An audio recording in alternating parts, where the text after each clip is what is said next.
महादेव जी, ऐसी सिचुएशन आपने देखी है क्या देश में कि सरकार सिर्फ यह अनाउंस करती है कि 5 दिन का सत्र बुला रहे हैं और यूसीसी भी आ गया उसमें, सरकार ने नहीं बोला है, एक देश मतलब 1 कंट्री 1 इलेक्शन भी आ गया उसमें, किसी ने पॉपुलेशन कंट्रोल बिल भी डाल दिया उसमें।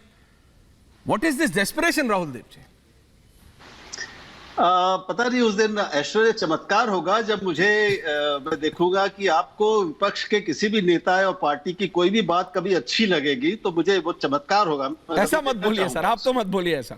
नहीं नहीं बिल्कुल, क्योंकि जो मैंने अब तक देखा है ये सरकार ही सदन लाने का, सत्र का की घोषणा करती है, वही फैसला करती है जी, संसद बुलाने का।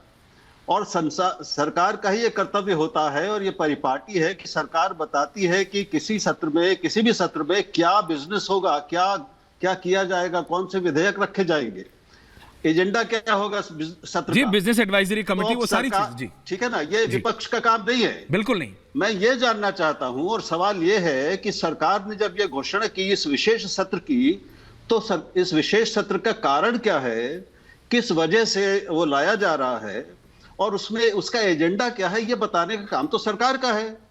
अगर वो नहीं बताएगी तो पहले तो उससे पूछा जाना चाहिए कि आपने क्यों नहीं बताया, आप अब भी क्यों नहीं बता रहे हैं। पूछिए सर, बिल्कुल। तो सांसद महोदय बताइए। यहाँ जो हमारे मित्र बैठे हुए हैं, अब ये हंगामा और कहाँ आप जो बता रहे हैं, मुझे तो वो हंगामा कहीं विपक्ष में दिख नहीं रहा है। सर ममता दीदी कह रही है सारे चौपर बुक हो गए, लेकिन ये तो मैं सरकार से राहुल जी, आपने शायद सुना नहीं, ममता दीदी ने तो यहां तक कह दिया कि दिसंबर से पहले सारे चौपर बुक हैं, कोई कैंपेन नहीं हो पाएगी। बहरहाल सांसद महोदय जवाब दे रहे हैं। हाँ, बीजेपी से पूछते हैं सर, बीजेपी जवाब दे रही है। संजीव झा जी आ रहा हूं, जफर साहब बोलिए। मैं तो सिर्फ छोटी सी बात कह रहा हूं, कि हर बार की तरह संसद तो सरकार ही बुलाती है ना, ट्रेजरी बेंच बुलाता है सर, ये कि भाई सत्र कब से शुरू होगा। अब सदन की कार्यवाही जो है उसकी चर्चा बिजनेस एडवाइजरी कमेटी बनी उसमें होती है, और फिर जब संसद में जब आते हैं लोग उस वक्त चर्चा होती है, डिबेट होता है, उस पर अगर कोई बिल है तो बिल को पास करते हैं, बिजनेस ट्रांजैक्ट होता है। तो इसमें कौन सी नई चीज है, सिर्फ इतना है कि स्पेशल सेशन 5 दिन का, इतनी जानकारी है। कई बार ऐसा लोगों ने स्पेशल सेशन स्टेट में बुलाते हैं। ये किसकी जिम्मेदारी है और किसका काम है ये बताना कि सदन का विशेष सत्र बुलाने का कारण क्या है। क्या ये विपक्ष का काम है, उसकी जिम्मेदारी है, या सरकार का काम है?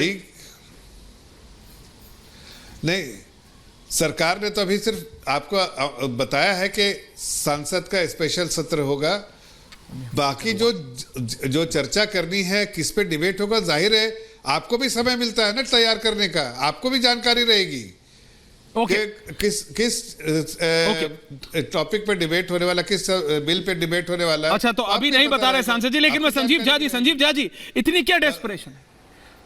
आपका तो स्टैंड क्लियर है यूसीसी पे, आपका तो स्टैंड क्लियर है एक देश एक इलेक्शन पे भी, मुझे 1 कंट्री 1 इलेक्शन पे भी आपका स्टैंड क्लियर है। तो अगर बीजेपी लाती है कि चाहे वो यूसीसी है, चाहे वो 1 कंट्री 1 वोट है, तो आप तो क्लियर है ना, या कोई वहां भी कुछ एम्बिग्विटी है, जैसे आपके नेता कौन होगा उसमें एम्बिग्विटी है?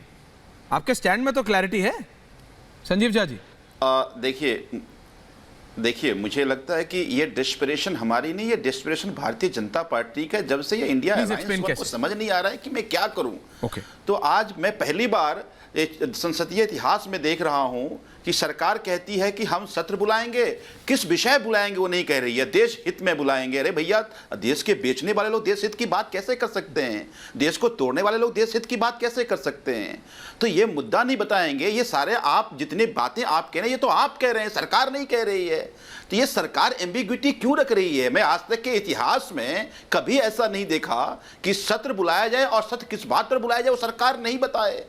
तो इससे सरकार की डिस्परेशन दिखती है। एक बात समझिए कि जब से इंडिया अलायंस हुआ, पहली बार ऐसा हुआ कि इंडिया अलायंस होते ही इन्होंने एनडीए के घटक दल को पूछना शुरू कर दिया, वरना तो बरसों अपने घटक दल को कभी पूछा ही नहीं कि तुम किस हालात में हो। एक पार्टी को 2 टुकड़े में बांट देने के बाद अब दोनों के पैर पकड़ के बुला रहे हैं। क्यों? चूंकि इंडिया का गठबंधन बना, इंडिया एक साथ जुट तैयार है। अब देखिए, जो ही ये तीसरी बैठक होने लगी, दूसरी बैठक के बाद इनको आज गैस के प्राइस में 200 रुपए कम करने पड़े। अब इनको उपाय नहीं सूझ रहा है, चूंकि अब देश इंडिया के साथ है। इन्होंने अभी देखिए आज जो कुछ भी जिस तरह के OCCRP का जो खुलासा हुआ है, इसका सनसनीखेज नहीं है कि मनी लॉन्ड्रिंग में अदानी के भाई इन्वॉल्व हैं और सरकार जांच नहीं करा रही है उस पे। और जो ही अदानी की बात होती है सारे बीजेपी प्रवक्ता अदानी के सोशल बन जाते हैं।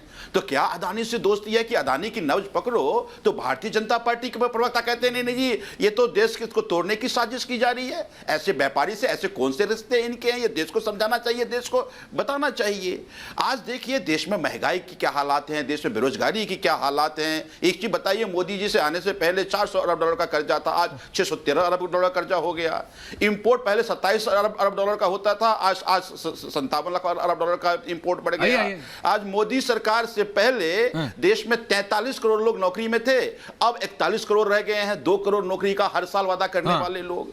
आंकड़ा यह कहता है कि देश में 90 करोड़ लोग नौकरी के लिए तैयार हैं, 45 करोड़ लोगों ने नौकरी खोजना बंद कर दिया क्योंकि अब उनको सरकार पे भरोसा नहीं रहा। 2019 आप देखिए 3.4% का बेरोजगारी दर था जो 8.1% है, आज तक के इतिहास में सबसे ज्यादा है। 9 साल में अगर आटे की कीमत देखें 52% की वृद्धि हो गई है, चावल 43% की वृद्धि हो गई है, दूध 56% की वृद्धि हो गई है।